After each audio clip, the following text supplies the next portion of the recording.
نبی پاک صلی اللہ تعالیٰ علیہ وآلہ وسلم کی حدیث پاک ہے کہ جس نے کسی بندے کو مرض میں دیکھا یا وہ بیماری میں مبتلا ہے، وہ کسی تکلیف میں مبتلا ہے، اور کسی نے یہ پڑھا الحمدللہ الذی عافانی مما ابتلاک بہ وفضلنی علی کثیر ممن خلق تفضیلا۔ حضور نے فرمایا جس نے کسی مصیبت زدہ کو دیکھ کر یہ دعا پڑھی تو اللہ عز و جل اس کو اس مصیبت میں مبتلا نہیں کرے گا۔ اور اعلیٰ حضرت رحمۃ اللہ تعالی کا یقین دیکھیں، قربان جائیں، تبھی تو ہم اعلیٰ حضرت کرتے ہیں، کیونکہ جو حضور کا ہو گیا وہ ہمارا ہو گیا۔ جس نے حضور کی مانی ہم نے اس کی ماننی، کیونکہ وہ حقیقت میں اصل میں حضور ہی کی مان رہا ہے۔ اور آتا ہے اعلیٰ حضرت رحمۃ اللہ تعالی علیہ، آپ کو کتابوں سے بڑا شوق تھا، کیونکہ آپ علم کے سمندر،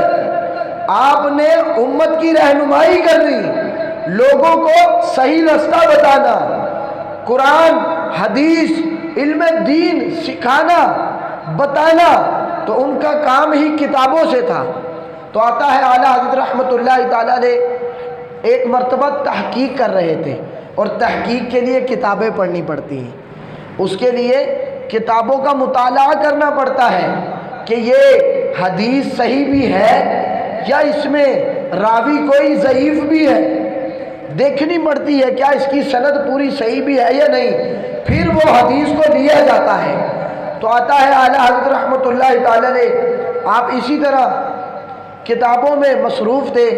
تو کیا ہوا، گرمی کا موسم بھی تھا، دوپہر کا وقت بھی تھا، تو اعلیٰ حضرت رحمۃ اللہ تعالی علیہ آپ نے غسل فرما لیا۔ جیسے ہی اعلیٰ حضرت رحمۃ اللہ تعالی علیہ نے سر پر پانی ڈالا تو ایسے ہی لگا جس طرح سر سے کوئی چیز پھر آنکھوں کی طرف آئی ہے۔ تو اعلیٰ حضرت رحمۃ اللہ تعالی علیہ آپ پریشان ہو گئے، تو آپ نے ایک ماہر ڈاکٹر کو بلایا، طبیب کو بلایا،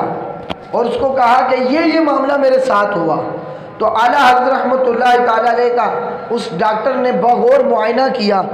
چیک کیا اعلیٰ حضرت رحمۃ اللہ تعالی علیہ کو۔ تو جب چیک کیا تو پھر ڈاکٹر نے کہا کہ حضور آپ نے کثرت سے کتابیں پڑھی، آپ نے اتنا مطالعہ کیا، اس کی وجہ سے یہ خشکی آ گئی، تو لہٰذا آپ نے 15 دن تک کوئی کتاب نہیں پڑھی۔ اب اعلیٰ حضرت رحمۃ اللہ تعالی علیہ جیسی شخصیت جس کا ایک ایک لمحہ کتاب پڑھنے میں گزرے، اس شخص کو کہہ دیا جائے کہ آپ نے 15 دن کتاب نہیں پڑھنی، تو وہ بندہ کیسے رہ سکتا ہے جس کا کام ہی یہی ہو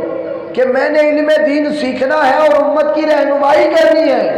امت کو صحیح رستہ بتانا ہے۔ اگر میں 15 دن دور ہو گیا علم دین سے، 15 دن میں کوئی کتاب کو ہاتھ نہیں لگاؤں گا، تو امت کا کیا بنے گا، لوگوں کا کیا بنے گا،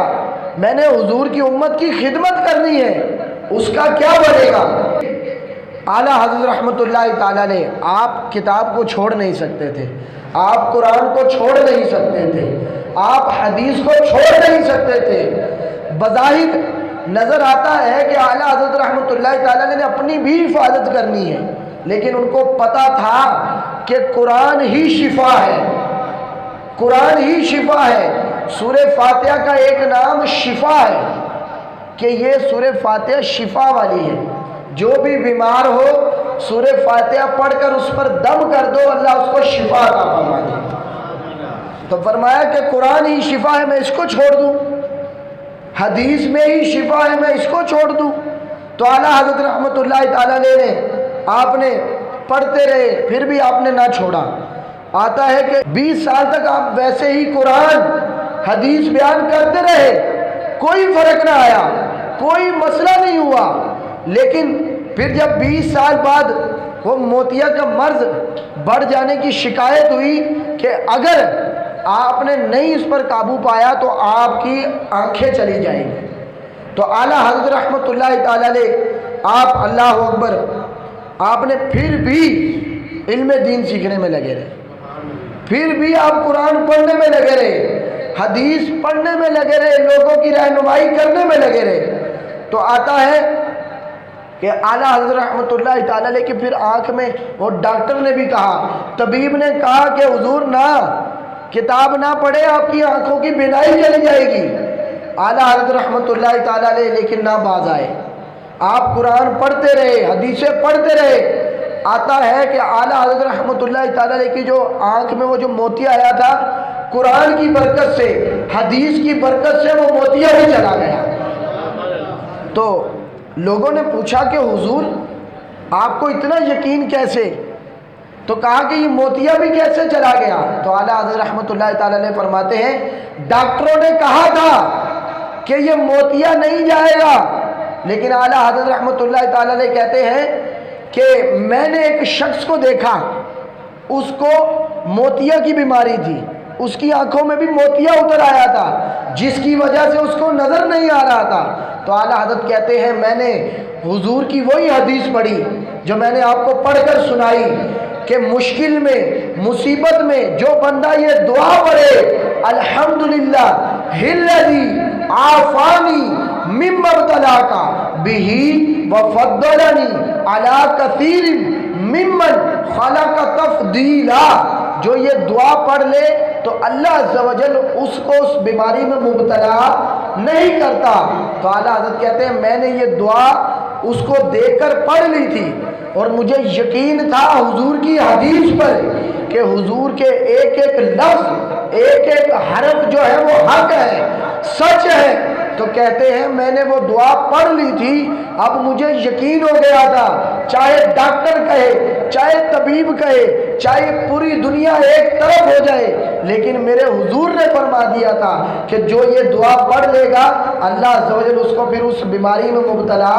نہیں کرے گا۔ تو یہ اعلیٰ حضرت کا یقین تھا کہ اعلیٰ حضرت رحمۃ اللہ تعالیٰ علیہ نے وہ دعا پڑھی تو اللہ عز و جل نے آپ کو شفا عطا فرما دی، اور اللہ تعالیٰ نے آپ کو اس بیماری میں مبتلا ہی نہیں کیا۔ تو پیارے اسلامی بھائیوں، یہ تھے اعلیٰ حضرت رحمۃ اللہ تعالیٰ علیہ، الحمدللہ ہم جن کی وجہ سے بریلوی کہلاتے ہیں، وہ اعلیٰ حضرت جنہوں نے بد مذہبوں کا رد کیا، قادیانیت کا فرقہ اٹھا تو اعلیٰ حضرت رحمۃ اللہ تعالیٰ علیہ نے قادیانیوں کا رد کیا۔ اعلیٰ حضرت رحمۃ اللہ تعالیٰ علیہ کے دور میں ہی ایسے فرقے اٹھے جنہوں نے اسلامی لبادہ توڑ کے رکھا تھا، لیکن معاذ اللہ کوئی حضور سے بغض رکھتا تھا، تو معاذ اللہ کوئی صحابہ سے بغض رکھتا تھا، تو کوئی اہل بیت سے بغض رکھتا تھا۔ اعلیٰ حضرت رحمۃ اللہ تعالیٰ علیہ نے آپ نے قلم کی زور پر اعلیٰ حضرت رحمۃ اللہ تعالیٰ علیہ نے ان سارے جتنے بھی فتنے تھے ان سب کو دبا کے رکھ دیا، اور اعلیٰ حضرت رحمۃ اللہ تعالیٰ علیہ نے ہر جگہ، ہر موڑ پر الحمدللہ اہل سنت کا ساتھ دیا، اور اہل سنت کے عقیدے کو واضح کیا، اور لوگوں کو بتایا کہ صرف ایک ہی ذات ہے